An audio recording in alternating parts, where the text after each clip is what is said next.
কি করছে এগুলো? রান্না বান্না নাই দুপুরবেলা? রান্না ঠিক হয়ে গেছে, খাওয়ার সময় খেতে পেলেই তো হলো, নাকি? রান্না নাই, রান্নাটা কে করবে? আমি তো করবো।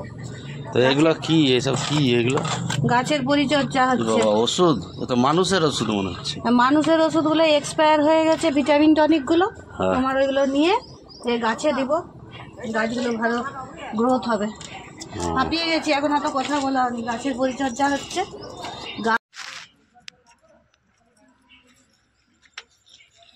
এগুলো সে খুবরি নাই, খুবরিগুলো দিয়ে তো করতে পারতে। কাজের সময় কি কোনো জিনিস পাই? এই কর্নিকটা নিয়ে এসেছি, কর্নিকটা দিয়ে উস্কিয়ে দিলে গাছের গোড়াগুলো ভালো ভাবে মাটিটা মধ্যে ঢুকবে।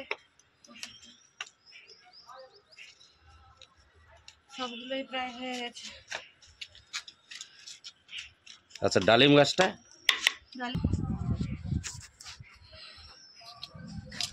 এই তো ডালিম গাছটা নতুন পাতা বেরিয়েছে। এই দেখো, এটা বনসাইয়ের ডিজাইনটা কেমন করেছি দেখো।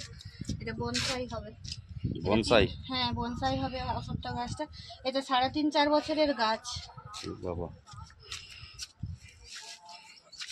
বেদানা গাছটায় ভালো পাতা বেরিয়েছে, কচি বেদানা কচি। গাছটা এরকম বড় বড় 5টা না 6টা বেদানা হয়েছিল, আবার হবে। এই যে ছোট ছোট ফুল এসছে। এই গাছটা এত লক্ষ্মী গাছ, এত ভালো গাছ, প্রত্যেকটা ফুলেই ফল আসে, একটা ফুলও বিঠা যায়। কি করছিস এগুলো? বসে বসে ওষুধ মিশাচ্ছি। ওষুধগুলো আছে, কি কি ওষুধ আছে? ভিটামিন, ক্যালসিয়াম, ভিটামিন ডি, লাইসিনও আছে। গাছের খিদা হবে তা বলে এই রোদে বসে বসে। চল, পরীক্ষা আছে, দিয়ে দে তাড়াতাড়ি করে, চল।